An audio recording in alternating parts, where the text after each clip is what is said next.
There you go. Hello. Thanks. Nice to meet you. Yeah, I was like, I just realized that I have never actually met I you know before, and I was like, well, it's nice to meet you, or at least see you via you. Yeah. video.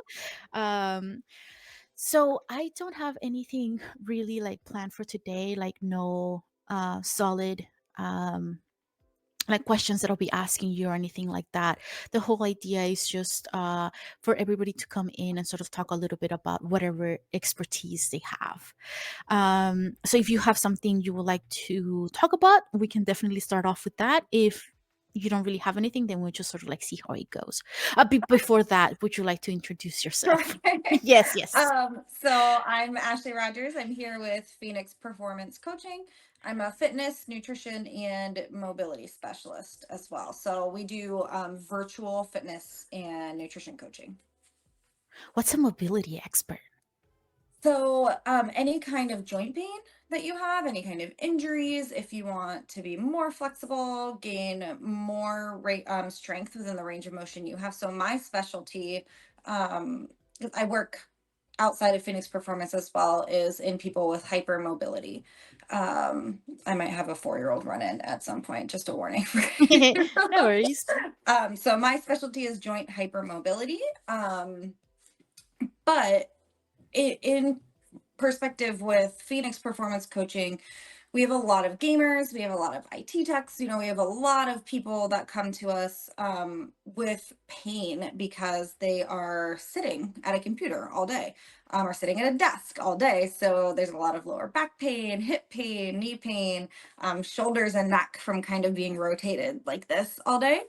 Yeah. What? So Never experienced any of that. as part of the coaching, we do nutrition and strength plans, but I also do personalized mobility based off of people's needs. And for people who sit at a desk all day, it's a lot of hips and lower back. Well, now I have all of the questions for Good. you, I actually. should hopefully have some answers for you. So, okay, so yesterday was sort of like because usually I just play games on my phone because a lot easier and more convenient for me than like because I for my job I have to sit in the computer. Mhm. So I'm like I don't want to sit here and play games um anymore. So I was playing a game yesterday and it was very much like mouse heavy, and then I realized like I knew that my whole setup wasn't the best because the chair is a little too low and that's the highest it goes, right? um and then so but yesterday I really noticed like that my elbow was like actually like hurting now because it's not at a good angle, and I was like, oh, I have to like look into that. But I just what I wanted actually, and I don't know if this is something that you guys do as well, is just talking about how you can do a better setup that's more like ergonomic. Yeah. So my big thing is, there's no one perfect solution because everybody's body is different. We have Mm-hmm. different limb lengths, different heights, Mm-hmm. different everything, different joint angles. I think the most important thing to do is to continue moving as much as you can. I mean, you'll see, like, I'm sitting like this probably most of the time. I get across like That's me too. yeah. um but we have something. So I'm a functional range conditioning mobility specialist, and Mm-hmm. what we do there are they're called joint controlled articular rotations. It's just a fancy name for like a joint circle. Mm-hmm. And you can do it with any joint in your body. So for instance, like a shoulder car would be slowly coming around the whole mobility of your shoulder. So I will do these at my desk because being a virtual coach, I am at the desk a lot as Mm-hmm. well. Um, you can do those with your hips, with your wrists, with your feet, with your knees. As far as setups go, I am a huge fan of the standing desk with a walking pad underneath. I think being upright as much as you can be, because what happens is we get into this position a lot where we have that Mm-hmm. shoulder Yeah, like the hunched, yeah. internal rotation, spine flexion, your neck is down. So just being in a position where you're more upright and switching positions. So shifting from one side to the other, maybe kneeling or standing. If you're not, obviously, if you're on the walking pad, you're going to be standing. Mhm. And then I love if you are sitting, I will always have something to elevate my laptop with. Mm. And then making sure that my wrists are neutral when I'm typing. So even if that means getting something that kind of elevates my keypad instead of being like this a lot, this is gonna put like doing this. Mm. Same with like your mouse. Just trying to like move your body out of, if you're in one place for a really long time, just trying to move your body into different positions.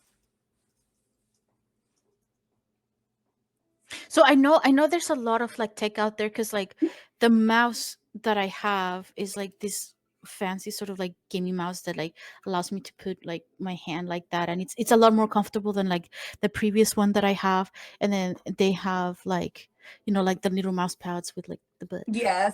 Yeah. So like, but at this point I'm sort of like just buying things without really like understanding anything about what the position my body Yeah. should actually be in. So what would you recommend be the sort of like the first steps of us like figuring out how that works? Yeah, just figuring out what height or position you need things in to keep your body at a more neutral joint angle, right? So if this is a neutral joint angle for your wrist, you're going to want your mouse to be, in a position where you can have your wrist neutral, that you're not also like out of place in your shoulder and your elbow, right? So maybe that means you need something to lift the desk a bit, or just something to put underneath it. Hmm. Play around with different chairs, obviously, that you can play. And when you're on your mouse, you're not in this position or like cranked up to try to get it, because that spine flexion and extension, Hmm. it's good to move through those ranges of motion. We should flex and extend our spine, but to stay in that one position for a really long time can cause a lot of pain and immobility as well. So I guess when you're looking at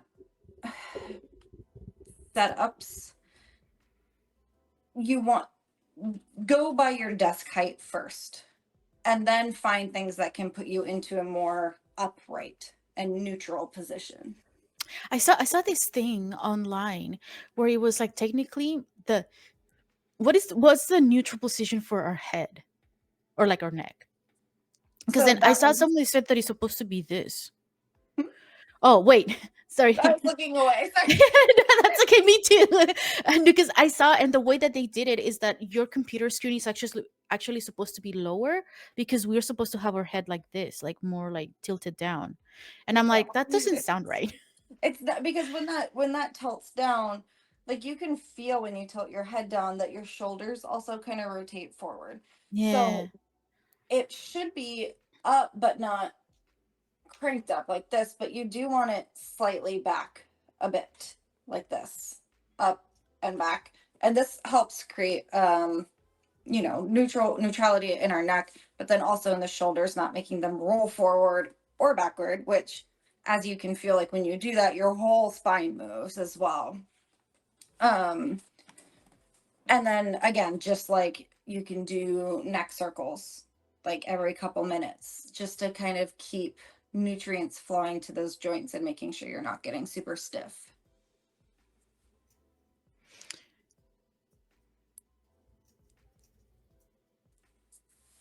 Okay. Okay. So everything has to be more of a neutral position. So your Uh Yeah, your setup yeah. should allow you to stay, like if you're going to stay for a long period of time in one position, you want one that's not going to be causing you to be hunched forward all the time.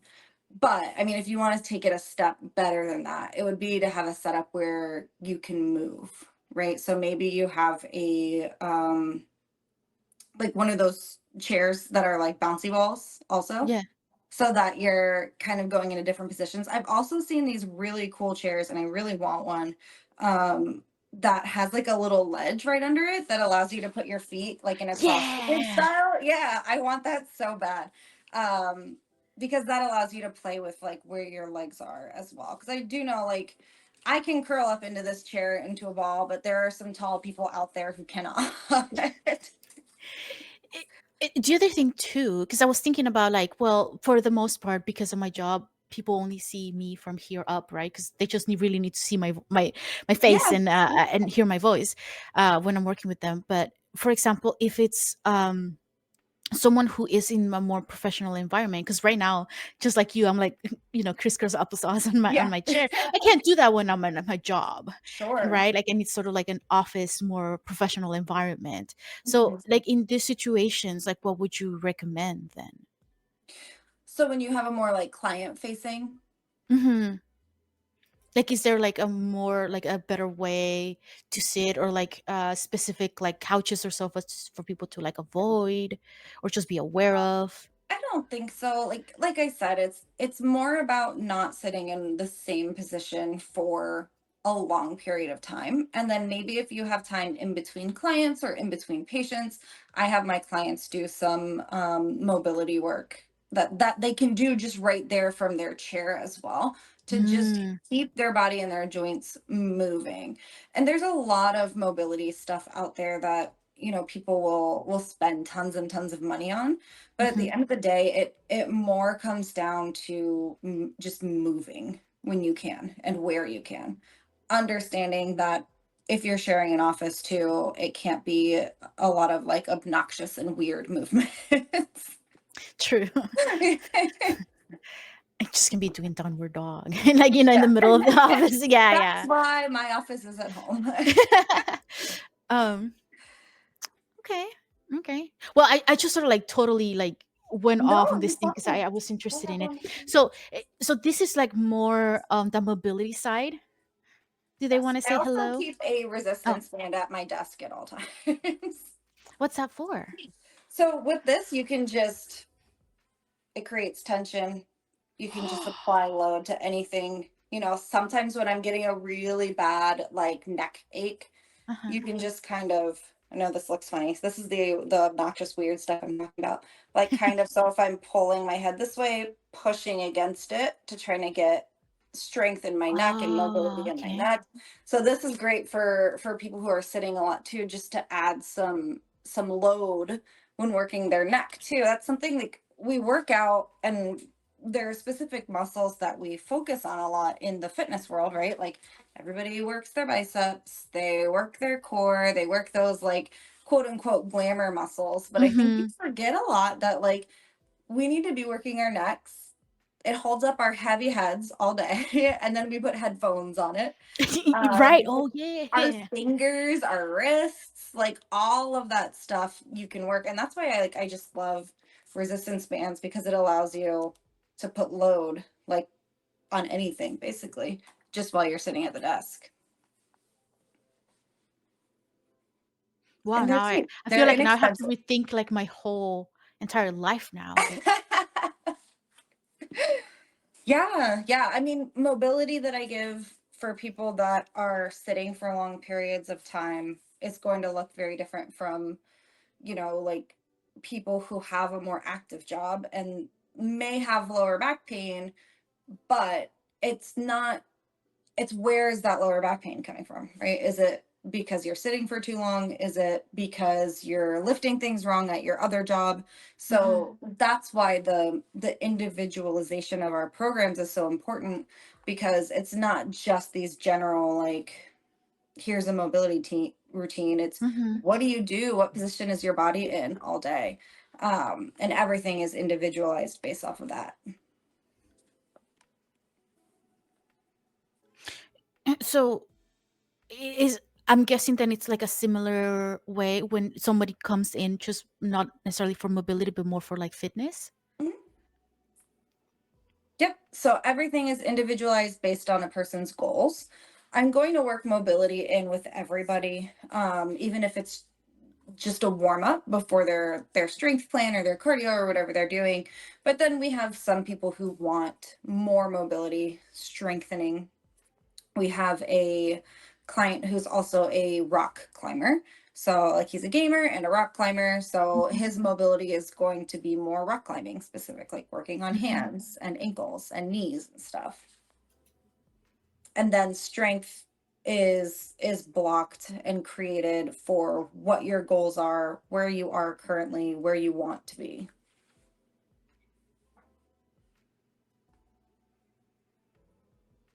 Are Same you with nutrition. I no, man, I have no, I have even more questions. Okay, okay, okay.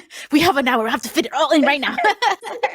Okay, okay. So, are you open to doing sort of like workshops and stuff, or is that something that you do as part of your jobs? So we're not doing workshops currently, but I'm always open to doing workshops, whether it's you know, fitness and mental health. I'm a women's coaching specialist. So like women's issues. So I work with a lot of people with PCOS, thyroid, endometriosis, that kind of stuff. Um so women's health is a big passion of mine. Like mobility and menopause, like those are the kinds of things that go really well together. But I know Jordan, which happy birthday, Jordan. It's Jordan's birthday today, Oh the owner yeah, of Phoenix Performance. that's why he couldn't Uh, come. Just to let you yeah, yeah. I think he's like bowling right now, or something really cool for.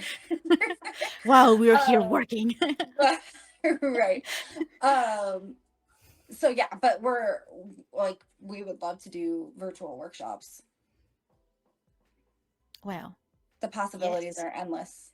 Yeah, no, because just thinking about like, okay, listen, like I'm a visual person, like I Sure. can Google like certain things and stuff like that, but there is nothing. Like I would just rather like ask a person because somehow Yeah, that stays in my head. You know, if I'm talking to someone or if I'm seeing someone do something, then that's I don't know, more I brain no, things are I activated and get that helps me remember.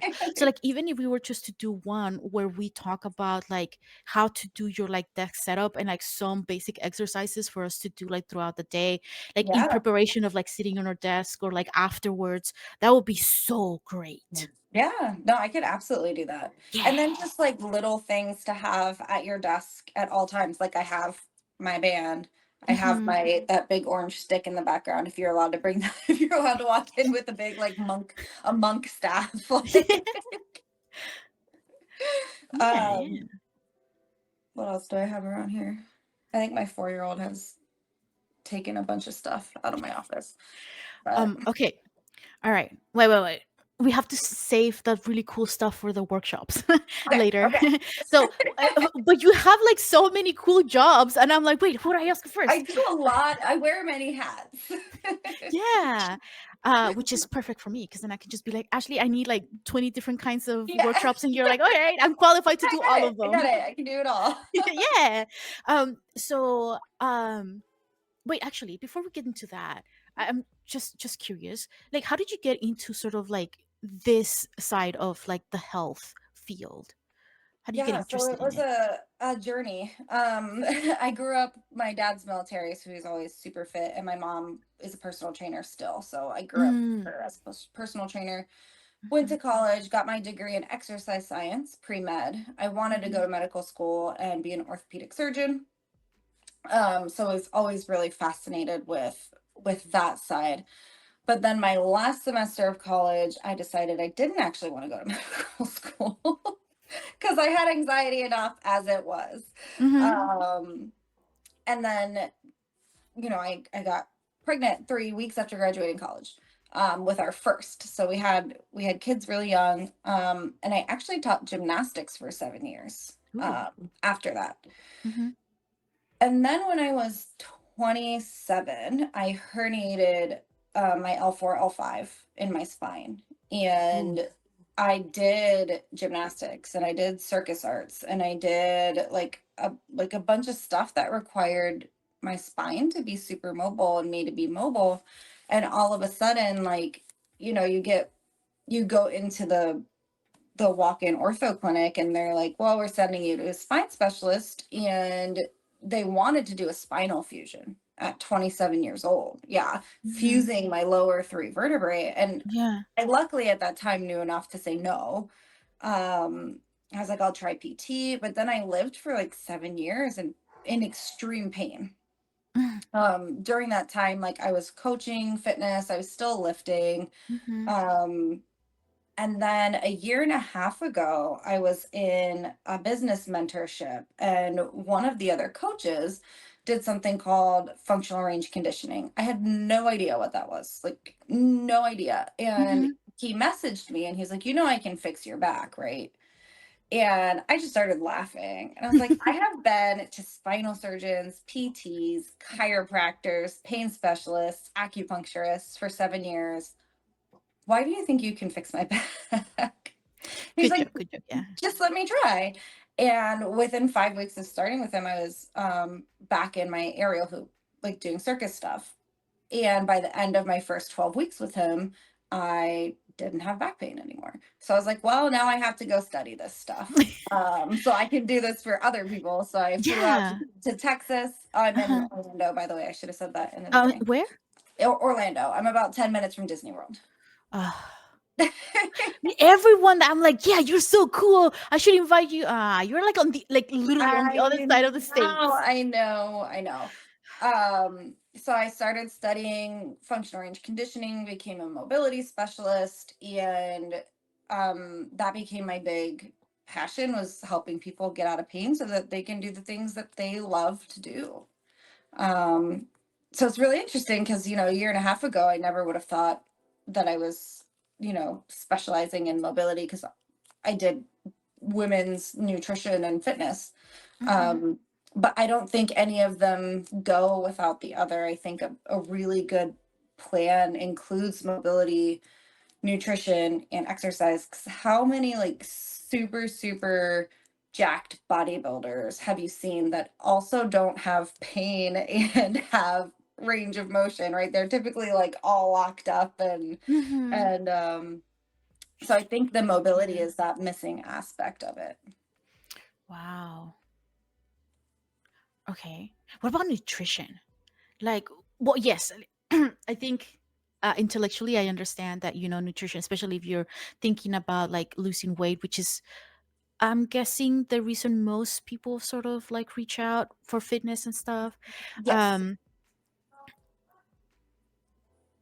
uh, because I'm like, wait, I have talked to Jordan about this before. I need a better question uh, than before. So, do you do sort of like a detailed plan for people that you're working with in fitness, or like how does that work, like being a nutritional sort of coach? Yeah. So again, I hate like that all of my answers are it depends. No, same, same with But therapist. That's oh, all okay, yeah, answers I to know. that. Yeah. Well, it depends. Um, I've worked, because I work with a lot of women, and I'm not going to say that men don't have eating disorders, right? Hmm. But it is much more prevalent in females. So I do a pretty thorough intake looking at what people's relationship with nutrition has been in the past, Hmm. because there's a lot of emotion that's attached to food and weight and numbers, right? Hmm. And for some people, it can be, if they've had an eating disorder in the past, counting calories can be a very big trigger for them. And that is the last thing that I want, is to add more stress to somebody's life. So I do a pretty thorough intake, obviously staying within my scope. And if somebody has an active eating disorder, that's usually okay. Let's get you with a therapist, or Hmm. I'm a huge proponent of working with a system of professionals. Um, if they've never had a problem before and they're just like, no, I'm good counting calories, it's the most optimal way to do it, but it's not the only way to do it. Hmm. My goal, I kind of look at nutrition coaching like parenting. Hmm. My goal is to get you to a point that you don't need me anymore, right? That you can do Hmm. these Yeah. things on your own. If I give you a meal plan, you're going to lose weight, but then once you're off that meal plan, you don't really know how to do it for yourself. Right. Right. And you're Exactly. reliant on me, and I don't want that. Like, I want people to feel like Jordan and I talk about all the time, is like, you should be and feel like the main character in your life, right? We call it like Hmm. NPC energy with Hmm. Yeah. Yeah. Yeah. yeah, I'm sure you've talked to Jordan about that before. Like, So what does that mean nutrition wise, being the main character in your life? That means like you can eat things without feeling guilty, right? You can feel in control of your nutrition and you know how to do it on your own. And for some people that takes 12 weeks, for some people that Mhm. takes years, right? Depending on what their history is like. Mhm. Um my favorite thing to do for somebody who has a lot of weight to lose or has had issues counting calories in the past is I use the precision nutrition approach, which is based off of portion sizes and your palm. So, like one palm size is a serving of protein. That's Mhm. pretty easy for everybody, right? And if you Mhm. think about it, like a really big guy is going to need more protein than me, but he's going to have a much bigger hand. So his serving of protein is going to be bigger, right? Mhm. Um, a cupped palm is carbs. That's one serving of carbs. And then I just kind of tell them, like this is about how many grams of protein or servings of protein you should have per day. I'm not as worried about carbs and fat, especially in the beginning.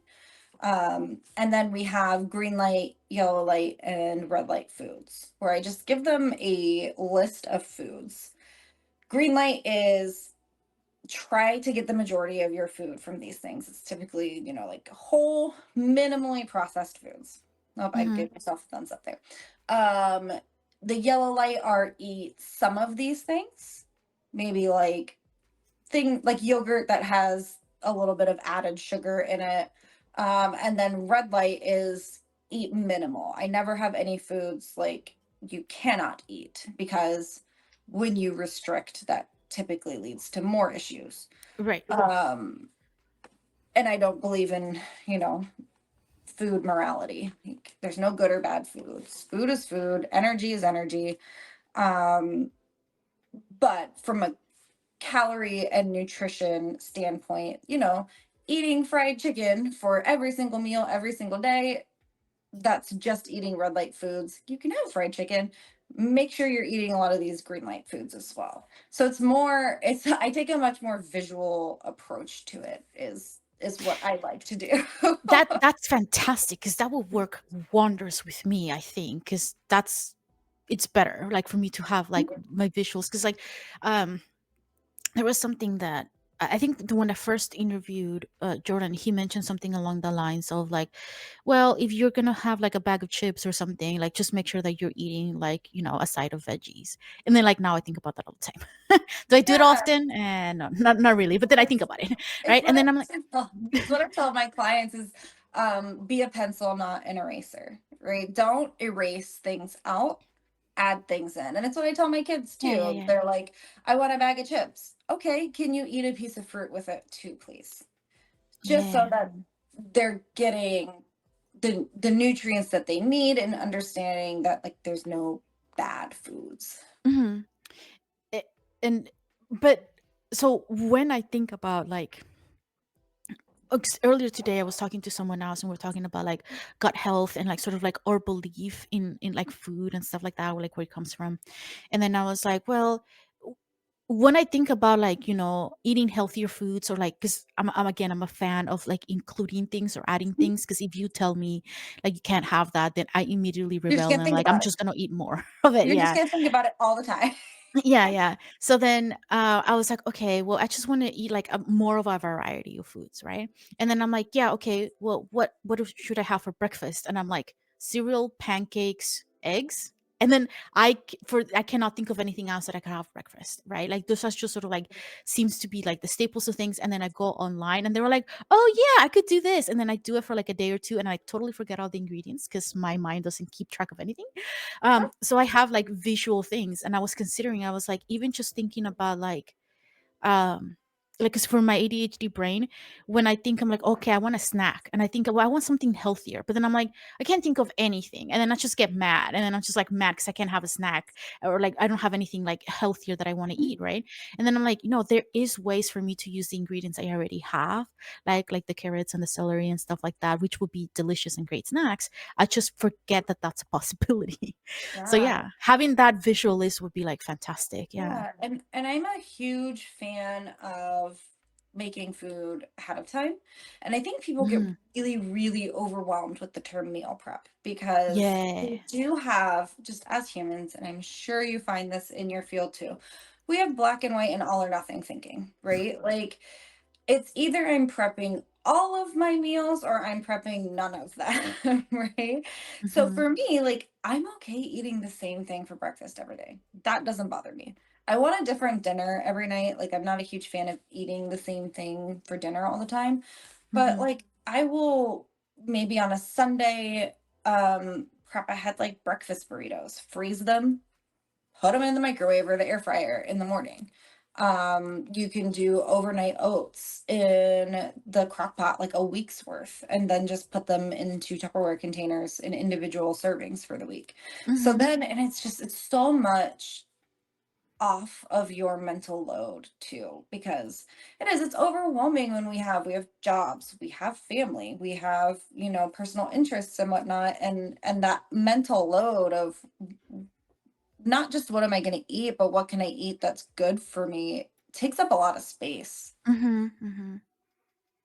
And then again, then there's those feelings attached to it. Like, "Ugh, I wanted to be good today, but I ate an ice cream and I was bad." And those are like forbidden words for my clients. They're not Mhm. allowed to say I was bad Mhm. because I ate a cheeseburger or something. I'm like, food, what you eat does not define your morality as a person. Mhm. We can make good choices, we can make bad choices, just like I tell my kids all the time.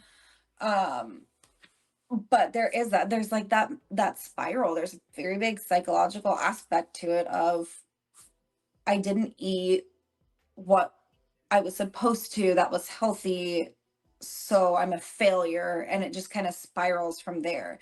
So having things kind of prepped ahead of time prevents that spiral from happening.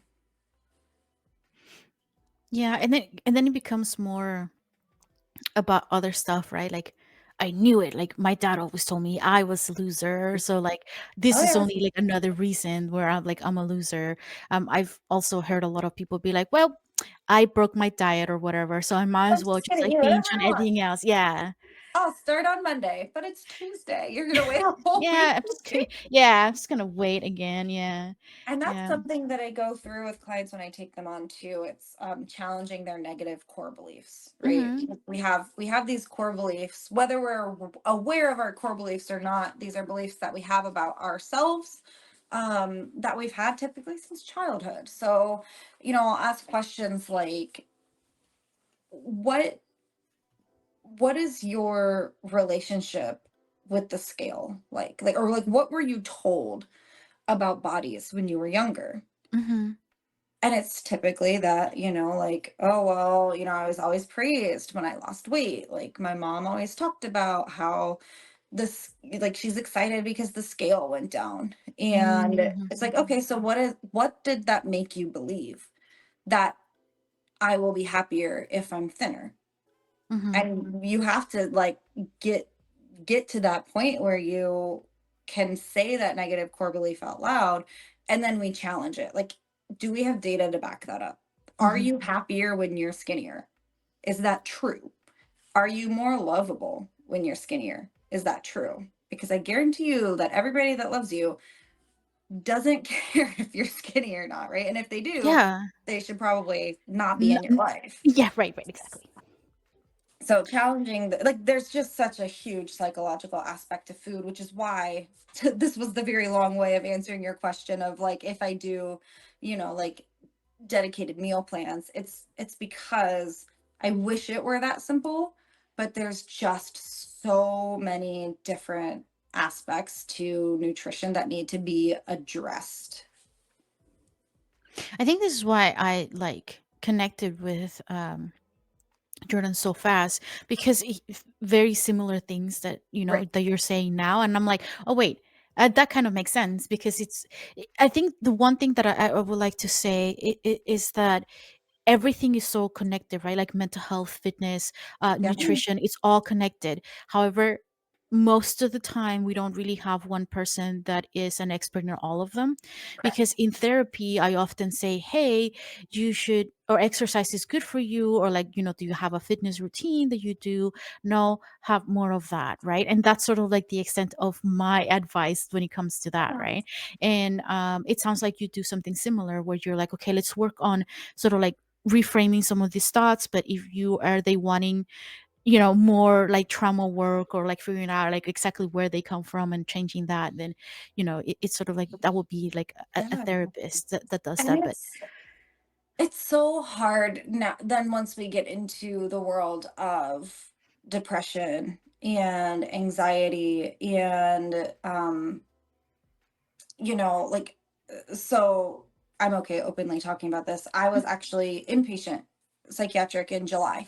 mhm, Um and when I was released, everything just felt like too much work, right? Like mhm, even to just go like to go work out, you're expecting yourself to do workouts like you were doing before, mhm, mhm, but that's not the reality at that point, mhm, right? Like when you're just starting therapy or you're just starting new meds, or like it's giving yourself grace too of like, well, why don't we just walk for 5 minutes? Like let's meet you where you're at. mhm, You don't need to hop into a 5-day a week, workout plan. Like, mhm. where are you right now? And what can we do that is like we talk about, Jordan and I will talk about BAMs or the bare ass minimums. Like, what is the bare ass you're gonna drink water today Mhm, and eat a fruit. That's great. Like, let's build off of that. mhm, mhm, mhm, So I personally know that mental health aspect of it. Obviously, I'm not a therapist or a psychiatrist, which is why I value having them in my pocket to send people to, because I think it is all just, they all need to go together. mhm. Yeah, I think the more I want to, like, I strive to become like a better therapist, the more I found out I was like, one, I know nothing. And it is everything. It depends on like the client, depends on their environment, Mm. depends on like how much they're willing to do or are able to do, right? Because I think when, especially when we're in school, we always get that, well, okay, so this is the treatment for depression or whatever. And I'm like, yeah, but sometimes financial situation prevents people Sure. from actually doing that. Sometimes it's their lifestyle that just does not allow for them to be able to take a week off and rest. Not if you're living in This the is a US. yeah. Yeah, so it just, a lot of things becomes like super super complicated. And I think the other thing, and why I love like having like chatting with people, and like it's not really necessarily promoting, but more like encouraging other people to like check out like the interviews and stuff that we do, is because like all of the things that I had, like all the questions, you were like, yeah, no, but that's it doesn't work that way. And here's a better tip. And I'm like, oh, because yeah, just anything. I was like, meal prep. I was like, yeah, just even thinking about meal prep, I'm like, I don't wanna. Like, it's Like, just too tiring. ugh, Like just no. thinking about like the mountain of dishes I will have to, do and stuff, right? But like that's why it's so essential to have a community, right? Yes. And again, a community doesn't necessarily have to always be like friends and family. It's great, but a community can also be a fitness coach. It can be a nutritionist expert, or doctor or psychiatrist and stuff, because everyone understands life in a or wellness in a slightly different way, but we need all of them to combine it into one thing, Yes. um, to be able to achieve maximum wellness, I guess. Yeah, and that's why like in my network I always want to have a psychiatrist, a therapist, an OBGYN, because I get so many women who come to me that are man, like I've never been able to lose weight. I have like they're basically describing symptoms of PCOS to me.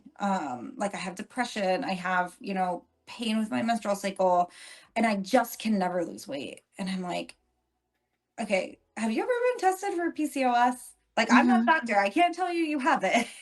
But Yeah, yeah. here, go virtually to this doctor and like they'll be like, "Oh yeah, I have PCOS and I actually am like on the verge of being a type 2 diabetic." Right. Because of the insulin resistance with PCOS. So I always want to have an OBGYN as well because they understand things on a level that I never will hormonally. Mhm. Yeah, And yeah, it's just definitely. it's so important to I never look at anybody as competition, even people within my field, because I think everybody has something special and unique that they bring to the table. Well, not only that, but I'm like, there is no way I can take as many clients as are needed. You know? Like, Oh, I right. cannot see everyone, and that's Yeah. okay. Oh no, I especially in the mental health field, we're like, okay, we can see you in 6 months. And you're like, but like, I need to be seen today. Yeah. The wait is long. Okay, so no, we're running out of time. But okay, so last question. You mentioned Yeah, you work a lot with women, and I so do. what would you Yeah. say is sort of like what the main differences that people in general need to be aware when it comes to like fitness and nutrition between men and women? Yeah. So I mean, one, our hormones are obviously completely different than men's, and where men's are stable like every day, right? Like you could test my husband's hormones and they would probably be almost the same every single day. Mm-hmm.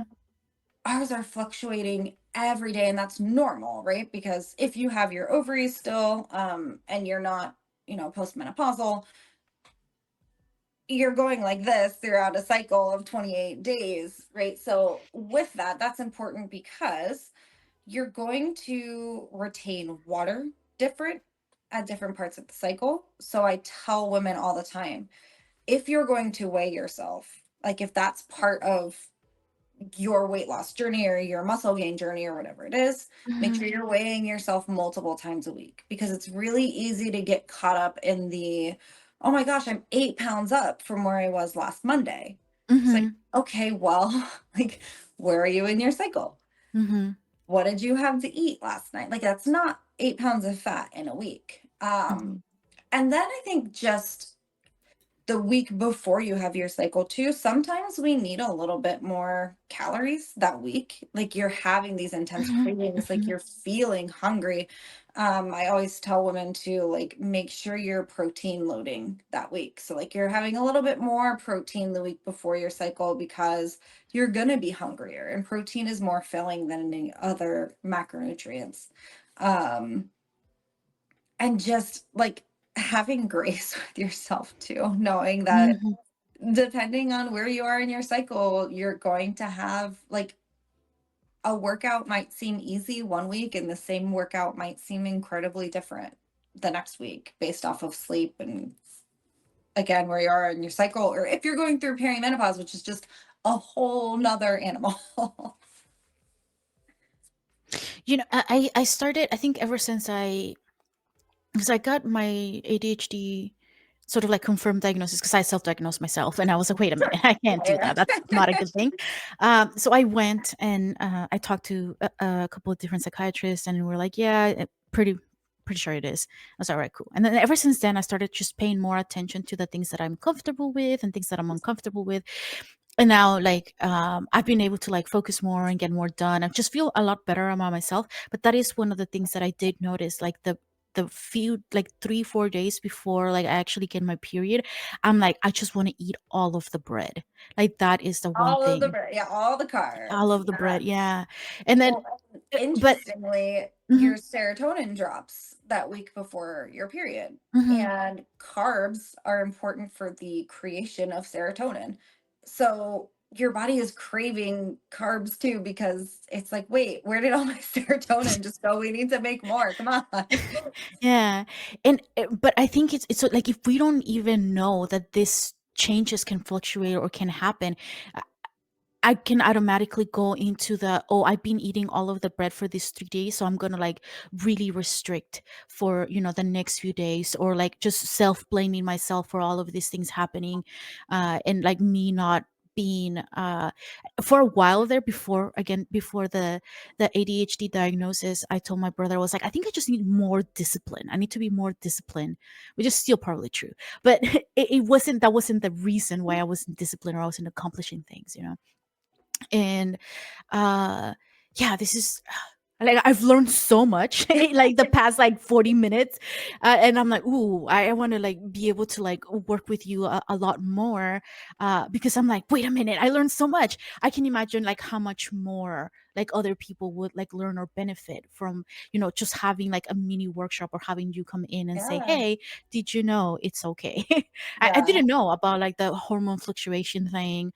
Yeah, there's so much about our own bodies that we don't really understand.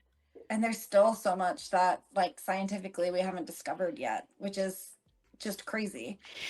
You know that one thing that I read a while back, I don't know how true this is. Yeah, but it was because I was very frustrated with I live in a very small town in the middle of nowhere, California, so services here are not always the best.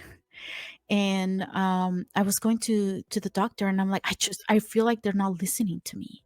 Like they're Mhm. not like, paying attention to what I want. And then they're like, just get more tests and more tests and more tests. And I'm like, how many tests do I need for you to tell me that like it's, like it's your eating habits that's killing you? Yeah, Um I think people are scared to do that. I think they feel like it's confrontational.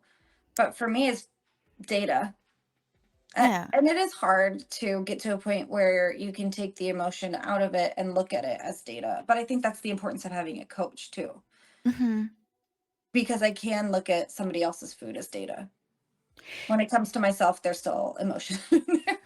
Right, right, right. No, and again, that's why we need the community, right? Because then I Yeah. have like some people come in and then they're like, okay, so I did this really horrible thing. And then I was like, hold on, tell me what it is, and then I'll judge. And then Yeah. they tell Oh, me, and I'm yeah. like, that's a completely normal reaction. What are you talking about? And then they're like, oh, I just thought it was like really bad. And I was like, no, it's Yeah. like everybody will like experience something like that. So Yeah, or yeah. and then they downplay their accomplishments all the time. Mhm. So they like make things seem like they're really bad, but then they're not. And then you know Mark Davis, Yeah, right? yeah, yeah, yeah. Yeah, so he's my therapist, but he's always just like I'll say something casually, and he's like, "Why are we not celebrating this?" I'm like, "What do you mean?" He's like, "This is enormous. Why are you not celebrating it?" It's like Hmm. it's those small, even in the like nutrition and fitness field, like you have to celebrate those small wins, especially like when we talk about things like ADHD, right? Because we want dopamine, right? It's so We hard need the already. Yeah. dopamine hits. So if you have this huge goal and that's the only goal that you've set, that dopamine hit is very far away. So Hmm. we need like daily goals that we're setting. Like, okay, I'm gonna drink like one extra glass of water today and get one more serving of protein, and then you're getting those dopamine hits every single day, and it just becomes like you're so much more likely to get to that long-term goal. Hmm. And I have kids and dogs coming in here. um. Well, okay, so Jordan already answered this question for me, but in case nobody saw that interview with Jordan, because that was a while ago, like how does it work? Like for someone to come in and be like, "Hey, yo, I need like nutrition." Well, I figure nutrition would be a little bit easier, but when it comes to fitness, because in my head, when you have a fitness coach, they're like right there next to you in the gym, and they're like, "One Yeah. more push up." Yeah. Yeah, so everything that we do with Phoenix Performance is virtual. Mm-hmm. So if you DM one of us on Instagram, Jordan does the calls. So he'll get on and figure out which one of us is the best solution or like the best coach for you based off of like your goals, Mm-hmm. your mobility restrictions or medical restrictions. And from there, we have an online platform where nutrition, communication, and workouts are all set up. Mm-hmm. So what I love about virtual is when you have a one-on-one coach who hopefully is not screaming at you to do push-ups, but when you have a Yes. one-on-one coach, you're going maybe once or twice a week. You're spending a lot of money per hour. I'm not sure where it is everywhere, but for here in Orlando, it's about $70 an hour for 1 hour of coaching. Ooh. Yeah. Yes. And you just get them for that 1 hour a week.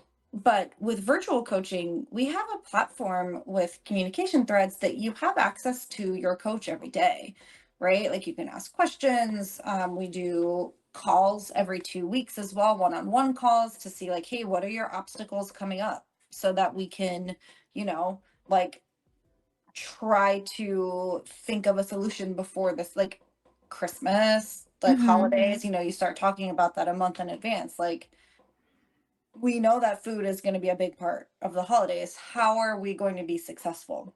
Mm-hmm. Mm-hmm. Workouts are programmed and scheduled.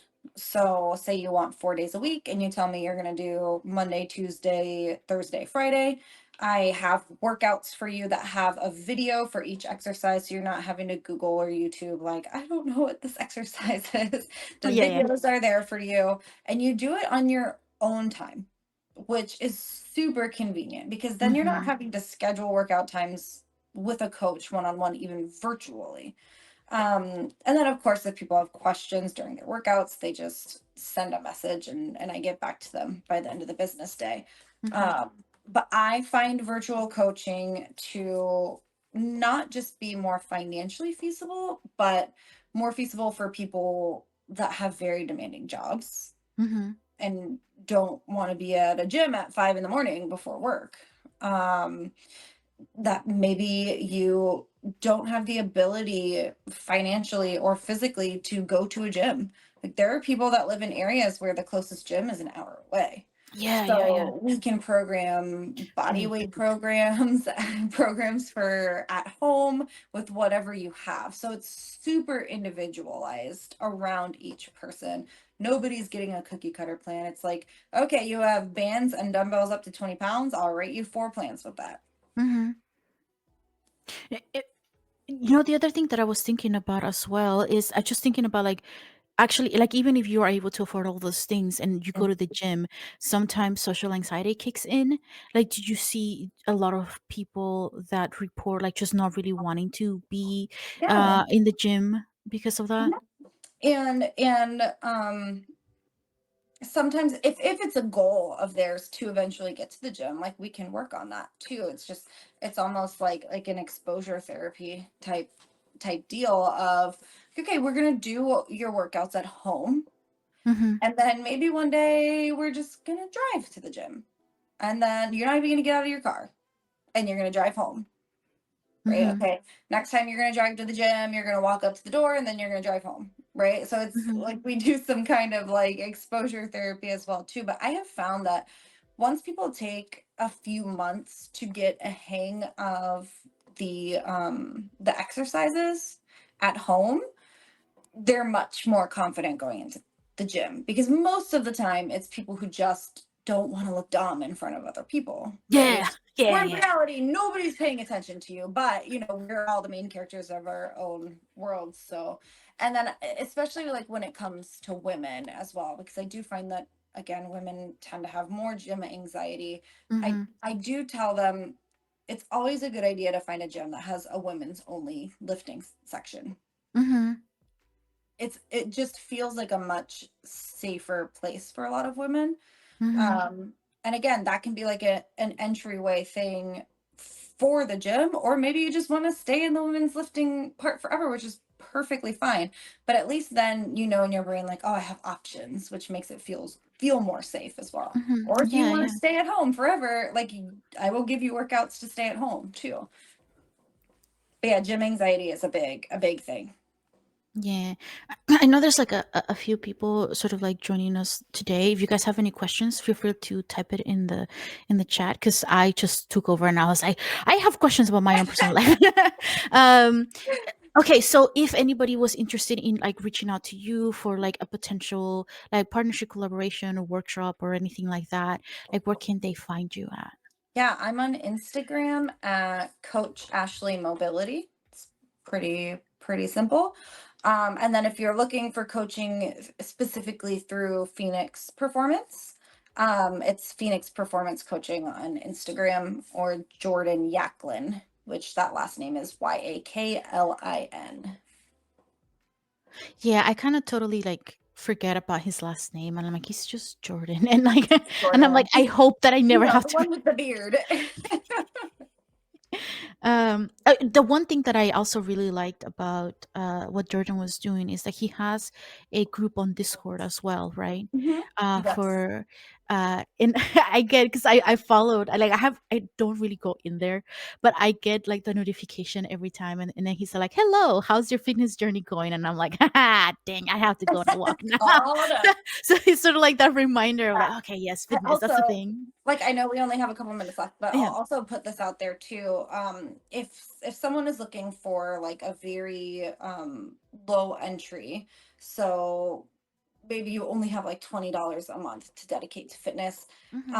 or you're not looking for a lot of hand holding, Jordan does have the Healthy Adventures campaign, Oh, okay. which is an ongoing D&D campaign, but fitness. So you get a storyline every day. You're messaged a part of the storyline for the campaign, and Hmm. you have your nutrition goals are based off of where you are in the campaign. So like, man, you have a big like long walk ahead of you. Make sure you get lots of water in today. Like, so he does a really amazing job of incorporating fitness and nutrition into a D&D campaign. It's pretty cool. He didn't tell me that.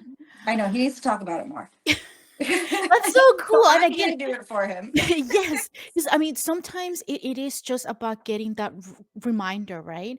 Or making it into like a slightly more interesting way. Because again, ADHD brain. Mhm.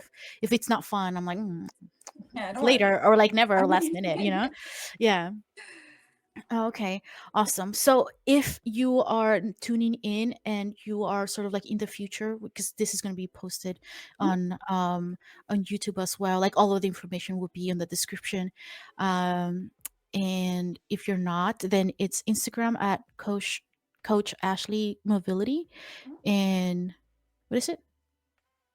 Venus Oh, Performance. Phoenix Performance. Yeah. Yeah.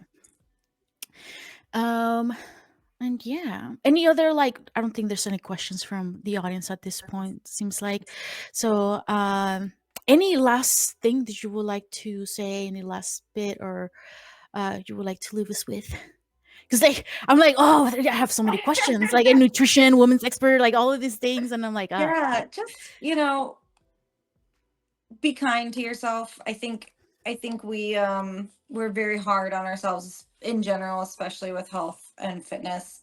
Um but give yourself some grace, start small, and set your bare ass minimums. Like what are the minimum things that I'm going to do each day, and make them small. Don't make them big things. yeah, that's technically, I know that, and that's what I I tell know. all my clients all the time. Do I do that for myself? No. No, no, just like I tell coaches are the worst clients. I'm my own worst client. Like, Because I'm like, I already know that. I don't have to tell me. don't tell me. Don't tell me what to do. All right. Well, thank you so much for joining us Yeah, of course. today. And I really do would like to work with you in the future. Yeah, of Um, course. and I think it is kind of sad that you live on the other side of the country, but it's so much it's nice that we have the technology to be able to do this, right?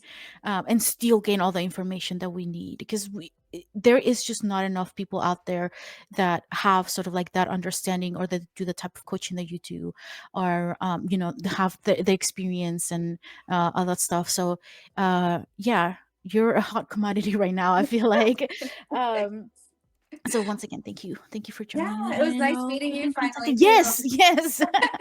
And I'm like, yes, you are one of our recurring guests now. Yeah. All All right, well then I will talk to you soon. It was right, nice bye to see you. bye. Bye.